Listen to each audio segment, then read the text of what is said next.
This is my blues, cause I'm back down on my own again. Hey guys, welcome to Small Talk. I'm your host Pavine and today's guest is Barbara. Welcome to the show. Hi. Hey, so today we're here to talk about relationships. I've received a lot of comments from teenagers and the youths.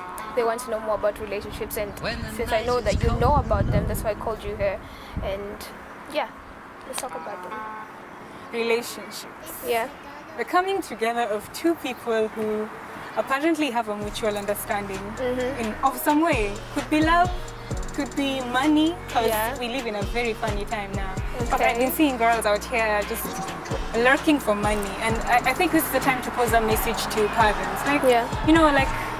Help out your kids, because maybe sometimes you're not giving them the money, you don't know where they're getting it from. With ideas. Mommy, same with money. You're not giving them. Where do they go? They go looking out for sponsors that become common. Exactly. And that's why we have a lot of young girls hanging out with older men. All just looking for that little extra cash. Okay, so but based on our parents, a lot of parents these days cannot let their children, especially girls, go hang out with their opposite sex. Do you think that is kind of what is contributing to them, like sneaking out from home and going and meet them and going out to meet them? Yeah, I would say it's better to establish an open relationship with your kids, such that they can talk to you about things. You get to know where they are. Imagine your kid has snapped out of the house and then let's say they just got arrested or something happened, and now you don't know where they are. You're stuck wondering and worrying about her all weekend, and she's been locked up somewhere. And you would have known if you would have talked to her, if you gave her that opportunity, that open ground where she can be open with you. I feel like it's easier, it's safer that way. Okay, so we've been having a lot of questions, as I said before, and I'm gonna pose the first question to you. So the teenagers want to know, when is it okay to know, or when is it do you know that you are in a relationship but not a friendship or something? When is it that you know that you're in a relationship actually it's not friendship no more? Okay, well, it's been tough because we live in a very tricky generation where the boys in our generation are very afraid of commitment, and at this point it's become both boys and girls.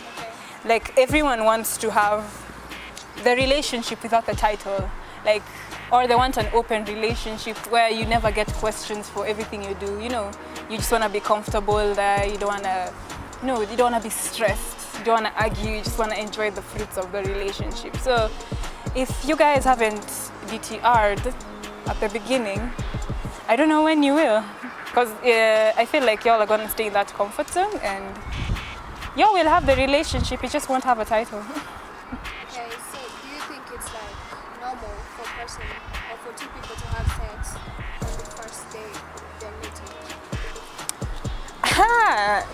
Well, whether you have it on the first day or you make him wait 90 days or you give him a whole year, I still feel like if he wanted to leave you after sex, darling, he will leave you.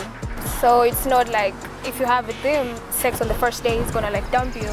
Because most teenagers think that if you have sex or if you get intimate with the person that you've loved on the first time that you meet, he's definitely gonna dump you, or he's gonna think that you're a whore or something like that, No, he will still leave you.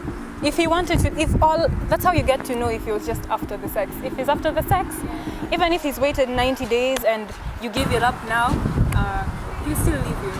Yeah, okay. So guys, we're going to take a short commercial break, and when we get back, we'll find out more about relationships. We'll talk about studio. Hey guys, we're back on Small Talk, and Barbara, do you think that pads should be given free and condoms should be for sale? Because it's the other way around. Pads are for sale, condoms are free.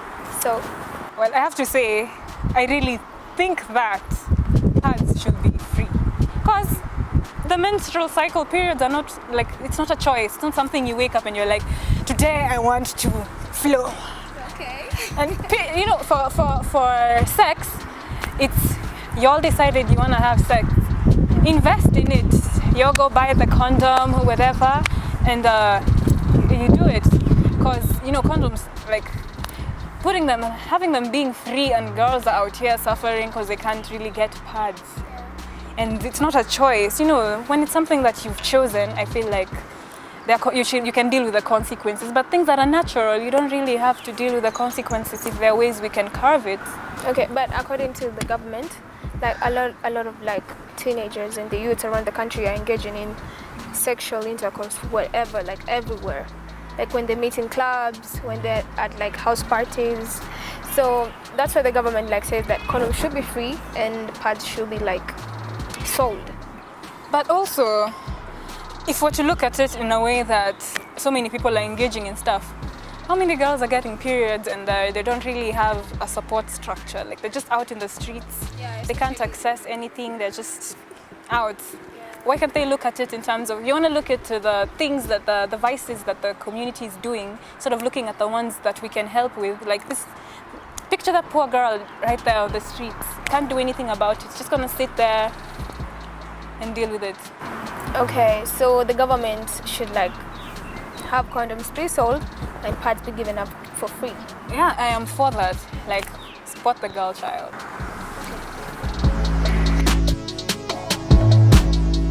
Oh, Barbara, at what time do you find out that you're in a situationship, not a relationship?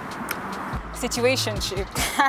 A situationship is when you're at a place where you are, like, let's say friends came up to you and they're like, hi, you and Martin these days, what's going on? You're like, well, we are just, yeah, you can't really say exactly what it is. You just there like, we hang out, we go on dates, we have sex, but we just, we're I guess we're together, I guess.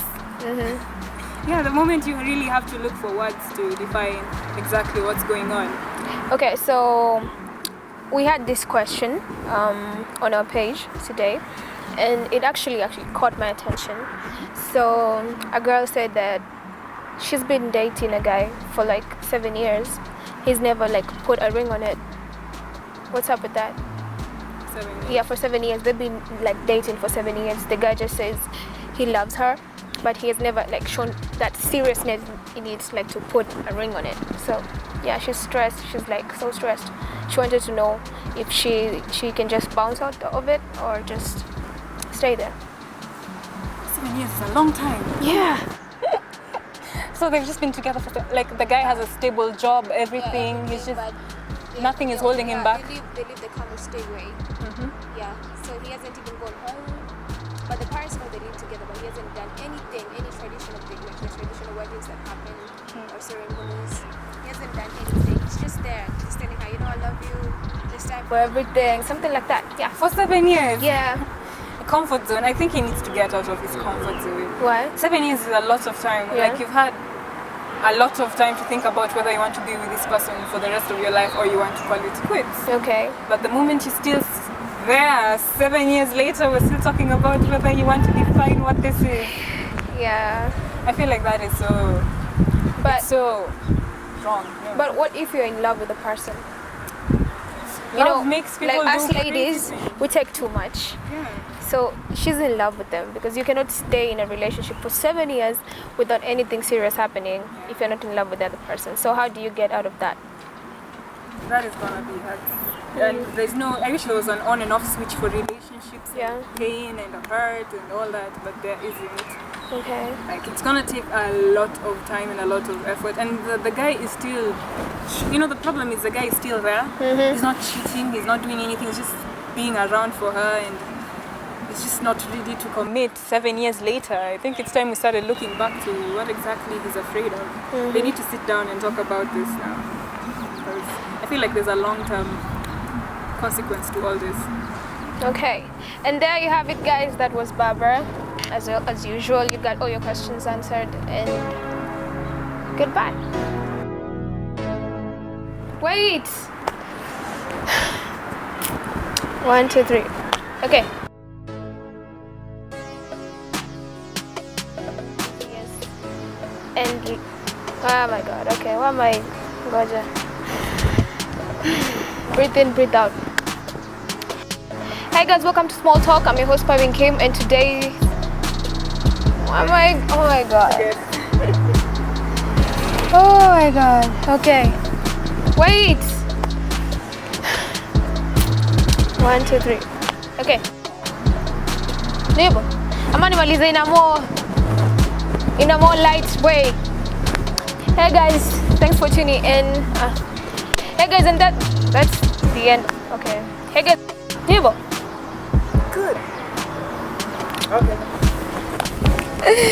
Woo!